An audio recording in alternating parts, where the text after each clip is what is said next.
Hey, Los Angeles. Are you looking for unique 4th of July plans for you and your friends or family? LA's greatest rivalry returns to Rose Bowl Stadium for a July 4th edition of the El Tráfico soccer matchup as the LA Galaxy return to their original home to defend their turf against LAFC. Last year, a record crowd of over 82,000 fans were on hand to witness the Galaxy victory. That's July 4th at Rose Bowl Stadium. Guaranteed fireworks both on and off the field and a celebration for all of LA. LA Galaxy versus LAFC, the Rose Bowl edition. Tickets at lagalaxy.com/tickets.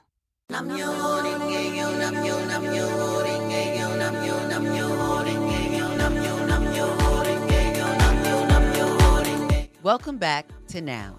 No opportunity wasted. I'm your host, Angelica Ross. Today is Monday, May 27th. It's Memorial Day, a day we have reserved to remember those who have given their lives for the freedoms that we kind of have here in America. As we're learning, America isn't always just in the ways we deploy our military presence around the world. We live in a society that believes that war and evil are necessary. But I'm sorry, I just don't buy it.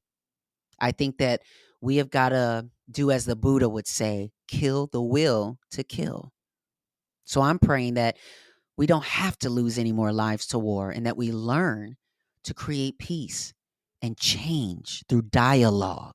Let's talk and work things out in a way that prioritizes the respect and dignity of all people. So let's get things started with a quote from Buddhism Day by Day, Wisdom for a Modern Life by Daisaku Ikeda. And it says, quote, similar to the unifying and integrating self that Carl Jung perceived in the depths of the ego, the term greater self in Buddhism expresses the openness and expansiveness of character by which we can embrace all people's sufferings as our own. The greater self always seeks to alleviate pain and to augment the happiness of others here among the realities of everyday life. Furthermore, the dynamic, vital awakening of the greater self enables each individual to experience both life and death with equal delight.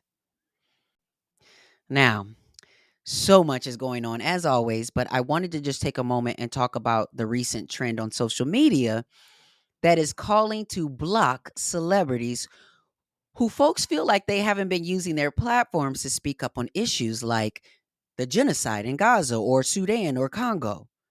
They're not posting and not calling for a ceasefire. And folks are starting to realize the silence is louder than whatever music or product that folks are trying to sell us. There's a video I ended up resharing from when I was at a protest for Palestine back in October of last year, where I said to my friends and colleagues in Hollywood, your privileges will not protect you. Speak up, use your platforms. You have millions of followers. You're a so-called celebrity. But my question is, what are you celebrated for? Are you with the people or not? As a Black trans woman, I stand with all oppressed people around the world.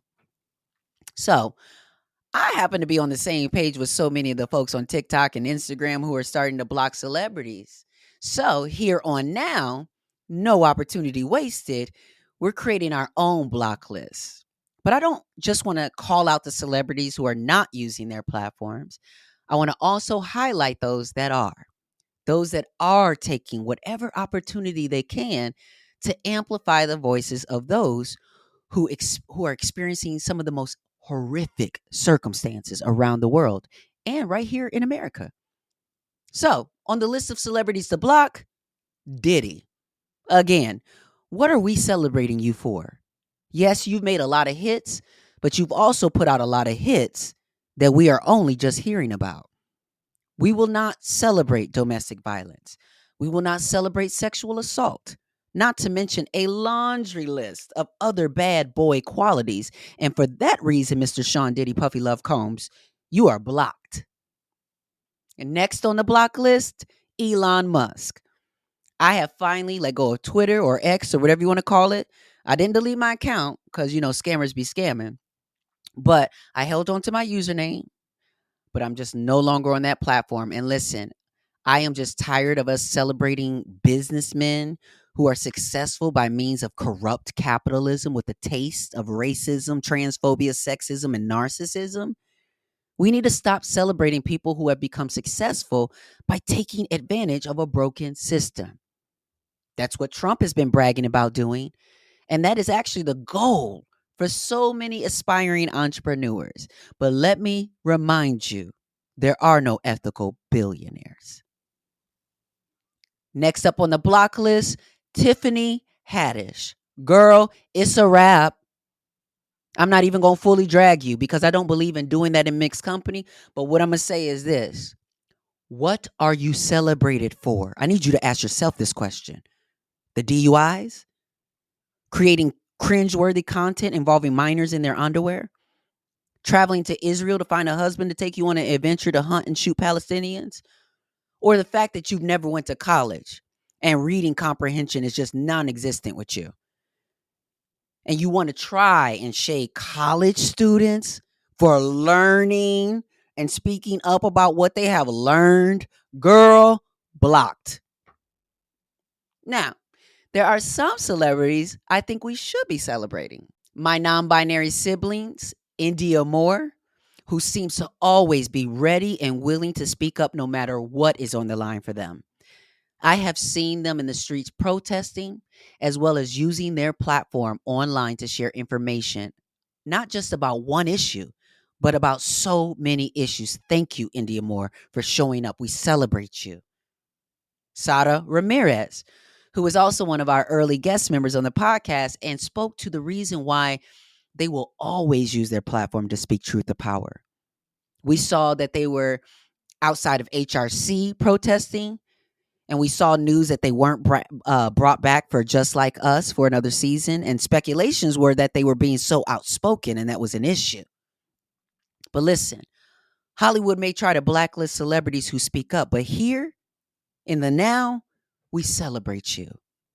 Now, another person I personally love to celebrate is my friend, writer, author, and host of multiple podcasts, the beautiful, hilarious Franchesca Ramsey. And now this conversation was also one that could not be contained in just one episode. So here is part one of my conversation with Franchesca Ramsey. Well, it's always laughter to the point of tears with you, Franchesca Ramsey. Welcome we be kikiing, we be kikiing, but I just want to welcome you to now, to here. Oh, thank you so much for having me. I'm so excited to be on your show. Thank you so much. And thank you just for saying yes right away, because you're that kind of friend. And I love you that way. There's no question. Any way that I could make it happen, I was going to make it happen. All right. So my first question that I want to ask you just is, how are you doing right now? That's a loaded question. Mm-hmm. Well, I did have therapy yesterday, and I had a good old cry in therapy. I need one of those. I need a good cry. I need one. I'm overdue. Yeah. I was holding into that cry for a smooth 2 weeks. I was like, let me get to this therapy session and let it out. So that really helped. And I think all things considered, I'm doing good. Just taking it one day at a time. We talk about this stuff offline all the time, but the world is in a weird place. The industry is in a weird place. Mm-hmm. I'm newly 40, so I feel like I'm always in my Welcome to the 40s, Franchesca. Thank you. I am so grateful that I actually got to be there to celebrate with you at your birthday. You looked absolutely like a glowing goddess, and I looked like one of those hairless cats. Stop. You look amazing. No. And this is why we're friends, because I love you for saying that. But no, you did. You did. Oh, thank you, Franchesca. But let me just say, I'm going to post up the picture. I'm going to, as we're saying this right now, I'm going to post up the picture and y'all tell me. Because I know what it was given.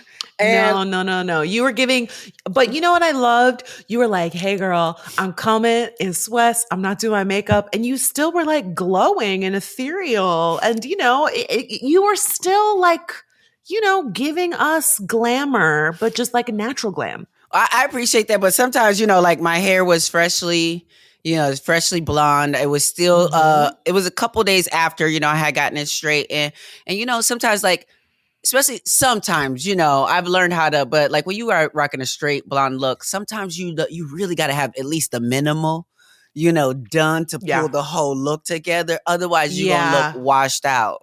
Yes. Well, did you And have sitting next to blonde? you, I looked. You were Wait, did like, you have blonde brows at the time? I forget. and I think I even had blonde brows. That's why I said I look like a hairless Yeah. cat. So I'm sitting next to you, like, oh, let's take a picture. Oh my God. But And you I'm know like, what? Like you said, that is true friendship that you're like, you know yes, what? I'm rolling up. I'm going to pop in, pop yes, out. We're still going to make the best of it. But I was going to absolutely. say at newly 40, and maybe you had this experience too. I'm just like, damn, I'm a full blown adult. Like I can't be dilly dallying around. Like I'm grown. Well, unfortunately, I had that when I turned 21. Like my Oh parents yeah. will tell you that I was a type that was grown well before I was Hmm. grown, but I think it did, fully settle into me though, like maybe in the early 30s or whatever. 40s, baby, listen. The 40s is a place of confidence, like, Mm. because after decades of doing the shit, like Yeah. you kind of get to a place where you really, and I've seen you be that way really, because first of all, might have to have you drop the skin routine because you look up. I mean, and I see that you actually do be dropping your skin routine on your I mean, platform all the time. it's mostly genetics. I always tell people if I start slinging products, I am down bad. My finances are messed up. If I start telling you, y'all, this is what I'm using because I'm lying. This is what it is. I literally, I wake up, I do put on a little sunscreen and a little eye cream Mm-hmm. because that has been part of my 40 journey is Eye cream. giving you designer bags on the Yes, face yes, yes. if I don't get enough sleep. But that's really it. And drinking water, I don't really do anything else. My mother's skin is like immaculate, and I Do you credit also, her. well, I would also say they usually on the list of drinking water is minding your business. But with a Nope. podcast, how can you? Well, you know what I do? I stay in the peripheral business. Got it. I'm like, I listen, but I'm like, I'm staying out of it. And that's it. So that does help. And, I will also say shout out to being child free because I think that keeps Babe, me. baby. I think that is the U serum right there. That's it. That's U That's serum. it. Like for Hmm. me, it is the black DNA Hmm. and the trans U serum with Hmm. with no children. Like it's a Oh. concoction, that brings it all together. But I was gonna say the reason why I mentioned that your looks and your just how beautiful you are and all of that is because I think because you carry your age so well, Mm. the internet is a place of daily discovery. And I think Oh. that people, when they sometimes discover you, Hmm. they think that is the moment you've also began your career on the internet, is the moment that they Yeah. discovered you. That's so true. That definitely happens to me online and in real life where people assume I'm a lot younger. And there's this air of, oh, little girl, you don't know, or you're going to wake up one day and learn. And I'm like, what are you talking about? I've been here for quite some time. And on the one hand, it is flattering, but I always think to myself, even if I was young, even younger, even if I was brand new, it doesn't give you carte blanche to be condescending. Like, you don't Right. have to tell me about my life. But I also think that that's just kind of the nature of social media is that Yeah. people feel like once you learn who someone is or you see insight into their life, then that means that that's who they are wholeheartedly. And it's like, this is a very small snippet of my persona and my daily experience. I have a whole life off of the internet that the average person doesn't know about. And I'm very thankful for that. Yeah, I mean, I think we have to, when you give so much to social media, you have to find that line of what is just for myself, what is not for the gram, you know. So okay, so talking about that experience that you have, that's so many times people tend to like, overlook. Just again, I chalk it up to just how young you look. So we're just gonna leave it at that. Thank you. We're going to give them some grace and be like, because they think that you look like a baby. So that's why. But, I got wind to you around Decoded. For that was when I first started learning about you, was MTV Decoded, and seeing you like be able to just gracefully explain to white people how they got us messed up, basically. I mean, and now, that's just like a very quick summary of all of that. But I know, being in that space, you then enter into what I would say is something exaggerated. When you have entered into an exaggerated space where these are the issues that we're dealing with, that our society is dealing with, but then going from the space of you filming these things and teaching these things, and maybe some early TV stuff, with MTV and things like that, to the marriage with social media and social promotion. What did that uptick feel like when sort of the social media, and I say uptick because you have a book called That Escalated Quickly. I mean, I've said this a bajillion times before, but that first time I went super viral was really disorienting. It is that feeling of, I've been making content for about 6 years at the time, before I had my first really big video in 2012, which was Shit White Girls Say to Black Girls. And I had a regular job. I was working as a graphic designer. I was working at Ann Taylor. And so it really felt like a switch had been flipped, where suddenly millions of people were commenting on my videos. My inbox was exploding.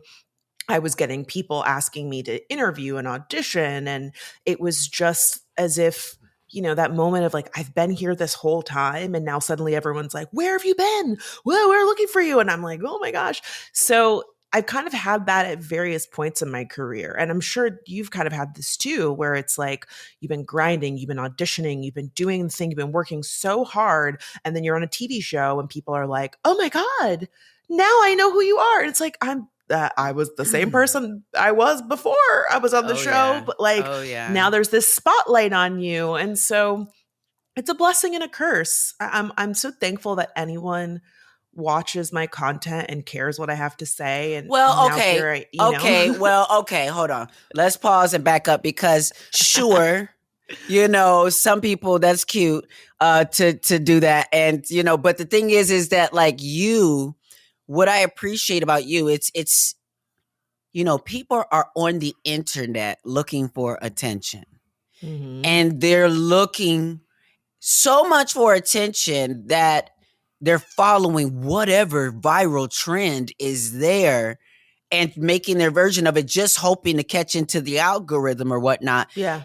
One thing I love about, first, I'm going to tap on your actual content from the MTV Dakota stuff, from your book, That Escalated Quickly, from that to even like the podcast. Not to mention, again, I'm not trying to skip over the other credits as a writer, television and the award shows and Larry Wilmore and all the, the things that you've done. But what I mean is, outside of you being chosen by the industry to be hired onto something, you as a content creator has been relevant. And I saw a video, I think, that you did when you talked about and kind of broke down for folks how to be relevant. Like when it comes to like, and it's funny because it's such a simple kind of concept to talk about and break down. But Yeah. because we're in a state where people are so wildly shooting in the dark, I think this is Yeah. something that does need to break down. So can you break down again, like how you so magically, because even with your podcast that says, let me fix it, it's so relevant to now in the Yeah. fact that everybody's finding themselves apologizing about something and doing Thank it you. badly. Well, thank you for saying that. I think it's many things. Right now, everybody on social media is chasing views because they know that they can make money from it. And I think for me, I'm so thankful that when I started on the internet, there was no revenue program. It was just like make stuff to make stuff. And I think for that reason, I kind of went into it with this thing of like, I just want to have fun. I want to meet people. I want to challenge myself. I want to do different things. And I think that that's what's missing in a lot of people's content is what's your why? If your Mm-hmm. why is just, I Mm-hmm. want to go viral, well, Mm-hmm. then you're going to burn out because going viral is not guaranteed. Having an audience is not But guaranteed. for what though? Going viral for what? So this is what I Well, want to. I mean, This that's why is you see people sharing all of their personal business and just and acting a fool or just saying like the guy that's living in a storage unit. like blowing up your own spot, right? Because you're like, this is what will get views, telling us things that you should keep to yourself, or tell a journal, Well, right? Like, and or the simple fact is, I think what it is I think the misperception in these moments for folks is there's this duality and this dual reality in them feeling, knowing, and understanding my life has value. And Mhm. I know that this shit sucks right now where I'm at right now, but this, I even can how get put on. but what if Yeah. they were really tapped into the moment? What they would do is just record that for themselves, because this is what happens when so many people have stories and script ideas and different things, but no script, no nothing written down, no nothing. But it's like, then these are the moments you're living in a storage unit, like, and you have your focus and attention focused on raising your life's vibrational frequency and getting out of the situation or finding a job or whatever the Right. goal is, and then telling the story when you're not in the midst and still in the Yes. storage unit. Yeah, I think that's such a great point because I definitely recognize that for myself. I had to learn that lesson the hard way, and I think I'm really fortunate that there were times in my life where I didn't have an audience and I was running my mouth on the internet, and then I was like, oh, I should not be sharing this. Delete. Let me take this down. But I think to your point about like getting through the moment, social media is rewarding people for exposing their trauma, sharing. There was a clip Mm. of, I think it was Dylan Mulvaney on the red carpet with Laverne Cox. Laverne said to Dylan, you don't have to tell, I love that you're sharing your transition online, but you don't have to tell everybody everything. And Dylan was like, yay. And I think she's like 23, 24. She's very young. Yes, yes, yes, And on the yes. one hand, it's like beautiful that she shared so much of her journey. And I know it's inspired people. But in that moment, I could see that Laverne was trying to encourage her to say, some of the stuff that you're going through, you need to experience it and give yourself distance before you're able to advise people on what they're going through or to share, the tips and tricks that you learned. I get the instinct, right? Well, do you think, But was it, I think that was like a genre. I think that her and maybe some others, I feel like that was a genre of vlogging that oh was yeah. literally off the cusp, and I'm Oh yeah. processing this right Oh now. yes. And TikTok really, I mean, and look, that's no shade to Dylan. She has created an incredible platform. And to your point, sharing it in real time is part of what made her successful, is that she was saying every day, this is day 300 and whatever, this is day 400. I'm learning new things about myself. And it was really beautiful. But I think Laverne's point and the conversation that we're having here is that some things have to be for you. And Yeah. once you share it, once you open that door, you can't close that door. Yeah. And once Yeah. you let Yeah. people in on certain aspects of your life or your experience, they then feel entitled to it. And then you have all of these people who are experiencing burnout because they're vlogging every day. They're churning out all this content. It's like you need to have time for yourself offline to process your emotions and share things. Like everything doesn't have to be content. And I think the platforms have encouraged this very off the cuff. I'm in a fight with my partner, so I'm going to get on TikTok and I'm going to share everything about the fight. And then it goes viral. And then the person that you're fighting with, they weigh in, and then your boss, and then da, da, da. I get it. Yes. But it's Yeah. like, oh my God, you don't realize that like you can't take that stuff back. There's beauty in saying, I processed this thing. You're still being vulnerable and real, but I now have a year, 6 months distance from it, and I can share it in a way that's not going to bite me in the ass later. One person I want to probably talk to and see and get their perception on that is Gigi Gorgeous. And the reason I say that is because I Oh. think that Gigi's one of those examples that I talk to the girls about, in the sense Mm. that, because I know being in the tech field, in the tech industry and whatnot, but also being one of the girls and being in the space of things, they see someone like a Gigi Gorgeous, and they, there's so many, I had noticed so many girls want to be sort of like, the black.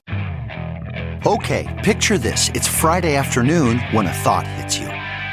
I can spend another weekend doing the same old whatever, or I can hop into my all-new Hyundai Santa Fe and hit the road. With available H-Track all-wheel drive and 3-row seating, my whole family can head deep into the wild. Conquer the weekend in the all-new Hyundai Santa Fe. Visit HyundaiUSA.com or call 562-314-4603 for more details. Hyundai, there's joy in every journey. Okay, picture this. It's Friday afternoon when a thought hits you. I can spend another weekend doing the same old whatever, or I can hop into my all-new Hyundai Santa Fe and hit the road. With available H-Track all-wheel drive and 3-row seating, my whole family can head deep into the wild. Conquer the weekend in the all-new Hyundai Santa Fe. Visit HyundaiUSA.com or call 562-314-4603 for more details. Hyundai, there's joy in every journey. Gigi Gorgeous, and there's space for that. And the reality is that person who is even a step ahead, I would say, of even the Kim Kardashian, is Amaya Scott. Like, Amaya Scott was that for so long. She put girls on lace front wigs before Beyonce and any of them knew what a color lace front wig was. But with Gigi, she built a career in the beginning off of showing her transition day by day as she came into herself. But Gigi, what I try to tell the girls about Gigi is, but Gigi works. So the difference in the situation, as far as even her coming out of the vlogging thing, there's a business behind what she does with the makeup reviews, with the, all the things, and shooting the video and doing all the things. So the work behind the look, the idea of being Gigi Gorgeous is a lot of things that a lot of people, the consistency and all of that is a lot of things that people can't get to. So I think that consistency, though, is conflated with no boundary, because we're just constantly trying to create content. So it's like everything is content in order to create consistency. Yeah. And then I think it is a delicate balance. And for me, like, I'm thankful that I've had the longevity that I've had, but it's also given me the ability to like figure out what I want to share and what I don't share. Like, for example, I had a podcast with my ex-husband, and I don't regret it, but like, I would never do that again. Like, whoever I'm dating is like, no, you're not on my social media. I don't. But a lot of people do that now. You see couple podcasts all the time now. Oh yeah. Oh, listen again. And so, who am I to judge, right? Like, I've been there. I shared all sorts of shit on that podcast. And I have the hindsight of like, well, I made that mistake. I will not do that again. Right. I had a regular job for a big part of my YouTube career, and I did not share the details of my job. You see my apartment. I don't show you where I live. I don't show you the outside of my apartment. I don't show, the cross streets when I'm outside. I want my privacy, right? Versus there people are like, do an apartment tour. And I'm like, why? So you can roll up in here and know where my shit is? No, you gonna see this one corner, you know what I mean? So again, you're right. I think we are. But I love the scandal, though. I love the scandal of you painting. Oh God! Why did that become such a thing? Like, okay, it was here's my theory. I have a theory behind this. So, like, for the listeners, I painted every wall of my apartment, and it's so funny because, ironically, my apartment's like this colorful. I say it looks like a kid's whimsical. Target. It's whimsical. That's why I wore this top today for you, because I was just like, I do have to wear something whimsical for Franchesca. Thank you. But it's funny because I did all of this at the height of the pandemic when I was genuinely like very depressed and couldn't leave my apartment, And so I had a video go viral at the end of 2023 about painting my apartment and how I have made peace with the fact that I'm not going to paint my apartment back, so I will not get my deposit when I eventually move. And it went viral, but people were very upset about it. And I think it's twofold. One, the landlord community was very upset, and I didn't know there was a landlord community, and they were like, "Bitch, I would sue you. You would never have a place to live." And I was like, "But why? Usually, in most leases, it says you're able to paint as long as you're either willing to paint it back or pay the cost of having it painted back." Right, exactly. And that's what my lease says. But I also live in a building that's managed by a company. It's not an individual. And so I think a lot of people were projecting, they own a rental property and it's very expensive and da da da da da. And I'm like, that's not my situation. I live, Angelica, I live in a luxury building in Los Angeles. Baby, yes. My deposit can absolutely cover it. They're fine. Then there was also the added layer of, and I think that you can understand this part, as a Black woman, when I do something on the internet, when I take up space, there is a contingency of people that are like, I don't like Black people doing that. I don't. Oh, did you? No, yeah. No, they're no. Yeah, they're like, excuse me. I have a comment on what you're doing. You're like, you're not allowed to do that. It's not the same, but it's similar to when you see a plus size girl on the internet. There will be people in the comments that are like, you can't wear that. No, bitch, you can't wear this. Absolutely. She's wearing it and you're seeing it and you're unhappy about it because you're like, how dare she like her body? When they see a queer couple who is loving each other, they are like, I don't like you, so you're not supposed to like yourself.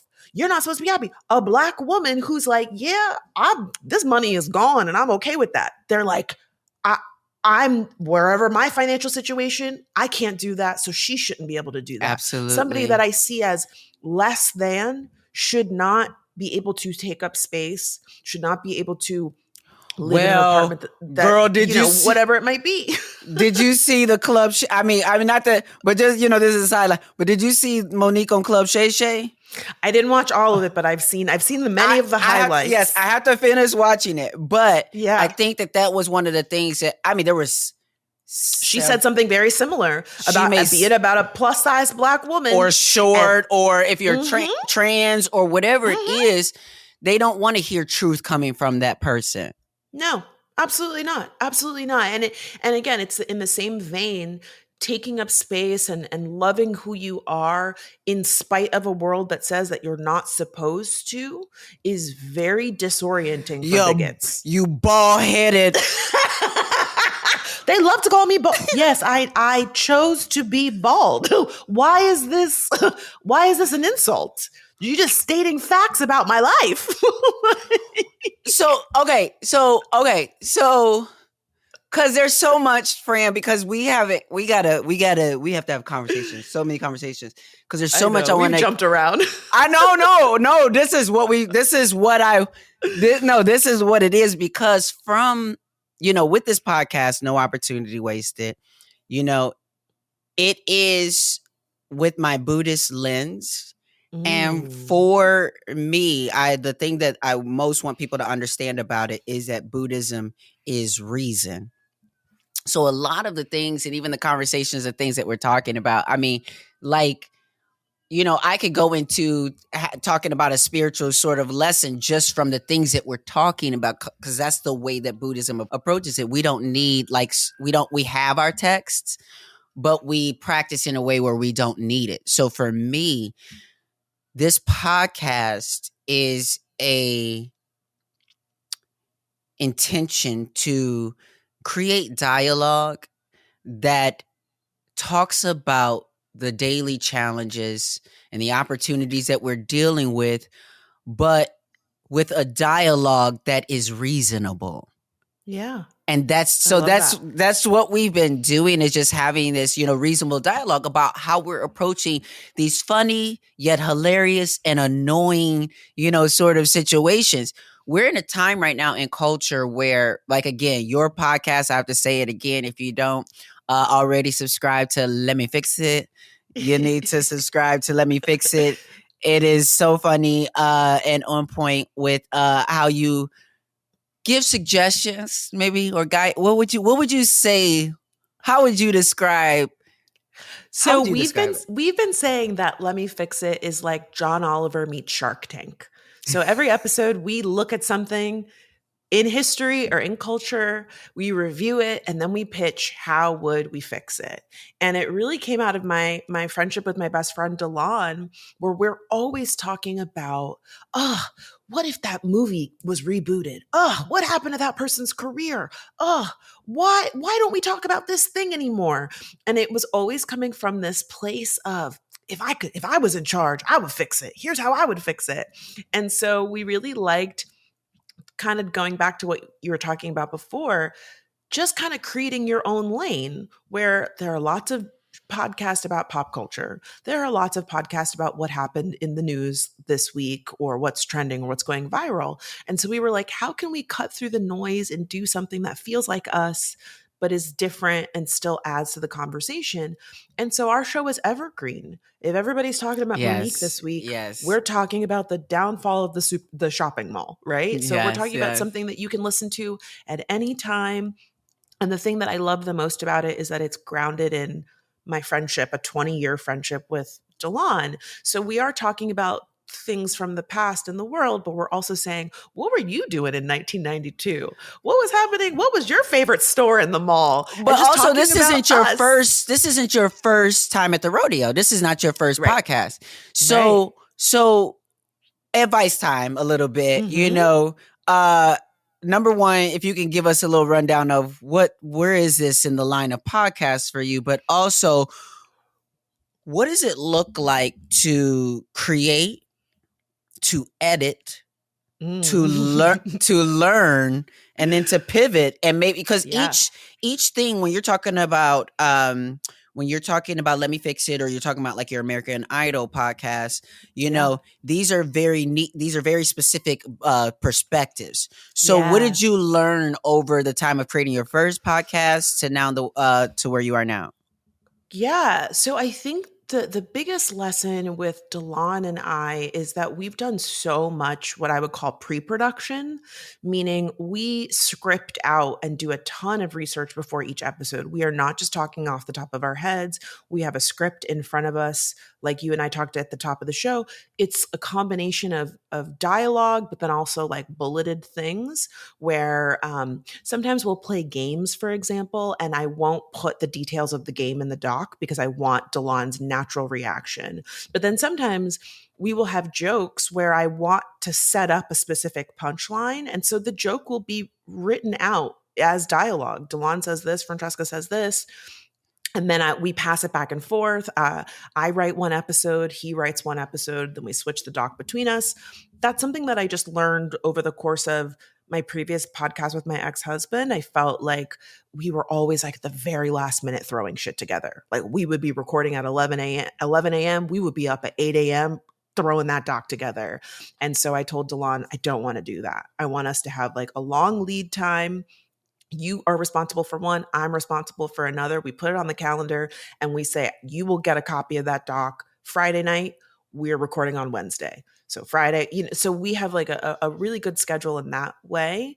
As for juggling multiple podcasts, I'm hosting a podcast for Wondery called Black History for Real with Conscious Lee. That just came out. Oh my goodness, I gotta subscribe to that. Oh my, it's great. It's great. And that's been an interesting experience because I'm not producing that. I am the host. I do more rewriting than I would honestly like, but I'm learning a lot just by working with a new team of people to say to them, like, look, if we're recording the episode on Tuesday, I need the script by Monday at least so that I have time to read it before I go into the studio. I don't want to be reading it cold. Right. I can do it, but I would rather not. That way I think that's a way of communicating that you are not just a robot that shoots things off. Again, Oprah would say about the news people that just read the news off of the thing. You have insight. I can do it, but I would rather know what I'm talking about. Yeah. And then I have another podcast at Audible that's coming out later this year. And one thing that I learned through that process, and again, I'm sure you've had this too, for those of us who juggle multiple jobs, you have to remind people you're working with, this is not my only job. Because they'll be like, hey, can we record tonight? No, I have plans tonight. I have a life and I have other people that I work with. So you have to kind of teach people how to work with you. So there were times I had to say to them, hey, you need to give me multiple days notice if you need me to turn around, you need me to re-record some things, right? Or we were doing an interview with so-and-so. You can't day of ask me to do something. You need to give me advance notice. So those are things that I learned from all of these different things. And in terms of advice, I think that the biggest thing with podcasts, especially because the market is very saturated, you have to figure out what your unique lane is. There are so many people I want to do a pop culture podcast. Well, get in line, mama. Everybody has a fucking pop culture podcast. What makes your pop culture podcast different? Maybe we're only talking about moms. Maybe we're talking about celebrity dogs. Maybe we're talking about celebrity restaurants. Whatever it is, you have to niche down. Well, that's what I had a meeting with. I had a meeting with Shondaland, and then I also had a meeting with Higher Ground, Obama's production company. Yes. And through meetings with them, they were great meetings, and they were very excited about, the podcast, but we ended up coming to a place where we understood that I just didn't need them. I didn't need a production company when I was bringing what I was bringing to the table. But, they encouraged me to, because most of my life, what I've been doing is finding a way to slip in the spirituality and slip in the stuff. And it's in all my interviews. It's a lot of the stuff that I talk about. It's just kind of there. And they encouraged me to lean more heavily into it for the podcast and actually centered around that, And so that's where this came from, where it was like, okay, well, the reality is I do want to stand more in my, and I'll say authority in just the way that I know you use the word as well. When you talk about being an authority in a space and knowing what you're talking about. I've been practicing for 13 years. And so after 13 years of practice, I've known how to administer this Buddhist practice to certain aspect of my own life for certain things. But I now know how to communicate in a, again, universal way that shares the spirituality and the gems of Buddhism with people in a very broken down way. That's why each episode we do Buddhist breadcrumbs. We do, certain things. So, I'm so far as getting a great response from folks because I get to sit in all the places that I sit in both being spiritually centered, but also because I'm an advocate and a activist for human rights and all of those things or whatever, and preparing to run for office. and all of that. Oh, I didn't know that we were officially, because I've been holding on to this secret ever since you told me. Ever since you told me, I was like, oh my God, when do we let everybody know? That's awesome. Thank you. And I have been talking about the process because what I am using this about as well is, I don't want to fall into the pitfalls. I don't know what her pitfalls are, and I'm definitely going to talk to her eventually about those. But with Marianne Williamson, like, I love her books and her spiritual take and perspective on things. Mm-hmm. But when it comes to politics, people are not taking her serious. Yeah. Also her politics are not, to your point about the spirituality, it feels like a lot of her politics are in conflict with her spirituality, because how you a spiritual person, you can't admit that like slavery happened, right? Like, how can but you're talking about Nikki. You're talking about Nikki Haley. Look at me. I'm just putting everybody together. Wait, yes. But this is, I think, the issue with Mary Ann is that I be talking to people about Mary Ann and everything they say, and I'm like, what? Like, because I'm like, how do you get that? Because I know, like, Mary Ann's a Democrat. She's running against Joe Biden. Like, she's running to be in the, Is she running this year? I haven't heard anything from her. Look, first of all, I thought she was Nikki Haley. Then I thought she was Republican. And then I was like, she's running? Yeah, girl, I don't know. And you're in California. Yeah. Well, I'm still registered in New York. So I'm still registered in New York. I will be voting absentee. Okay. But you bring up a really good point. This is illustrating your point perfectly, that the messaging around her is confusing and that people don't necessarily understand who she is or what her platform is. I do think of her as like kooky crystals. But she has a very strong perspective on reparations. And she's been able to come into several spaces over the years. When she was on the last election cycle with them, she brought up reparations, and her commentary on it is insanely searing. And like, she's one of the few that are actually talking about reparations in a real way, in what ways we can actually do it and why we need to do it, because America will always continue to experience what it's experiencing because it's not atoning for the things and ignoring and gaslighting folks from the experience that's happening. So she's been able to articulate that, as well as America being poor in spirit. And so our issue with poverty and the ways in which we can very real address a problem, but our pride. So she has a way, I think I've seen her address things in a spiritual way that address policy, but it gets lost in translation with everybody. It clearly does, because I'm like, that sounds legit.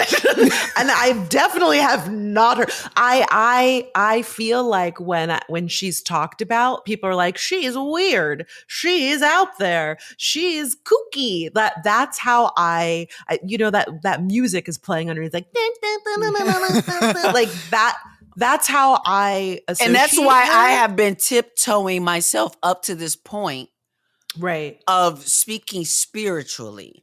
Because, and again, and I come from a very real Monique, Cat Williams, loose, candid space, but I'm now coming to and fine-tuning myself in this space, because what I know is that we are in the position we're in right now because, at the very least, let me break it down to its very basics. When we talk about changing the world and that cliche, be the change you want to see in the world. Well, the reality, start with yourself. Yeah.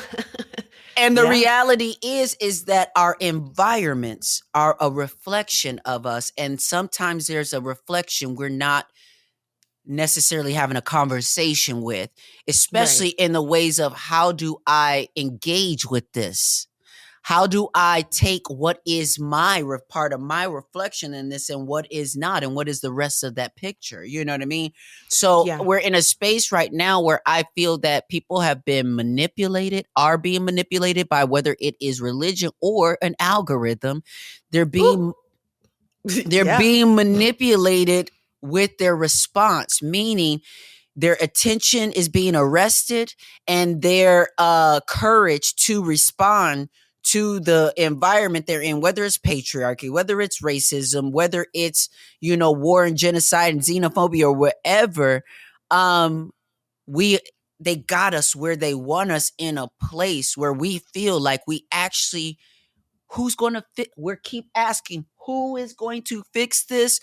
But don't understand, it's not going to get fixed unless all of us fix it. All right. I hope you're enjoying the conversation so far. Stay tuned for part 2 that we're going to release on Friday. But before we go, let's drop another Buddhist breadcrumb and talk about courage. Shakyamuni taught that the shallow is easy to embrace, but the profound is difficult. And to discard the shallow and seek the profound is the way of a person of courage. Now, I bring this up because I think collectively that we're starting to lack some courage in the current political climate. We got to refrain from reaching for what's convenient and superficial, and we got to begin to dig deeper in dialogue with each other and have the courage to actually say what needs to be said and to do what needs to be done. Daisaku Ikeda says, in these compassionless and self-centered times where people are only concerned about themselves and give little thought to others, we of the SGI have chanted for the happiness of our friends, prayed for the prosperity of our local communities and society, and wholeheartedly we exert ourselves for Kosen Rufu, or world peace. We understand that no one exists in isolation, and that we can both take responsibility for our influencing the environment, as well as being inspired by, motivated by how each of us are figuring out how to overcome our daily challenges and create a life worth celebrating. So, this week, I want you to celebrate yourself and celebrate whoever brings inspiration and value, joy, and love to your life. No opportunity wasted.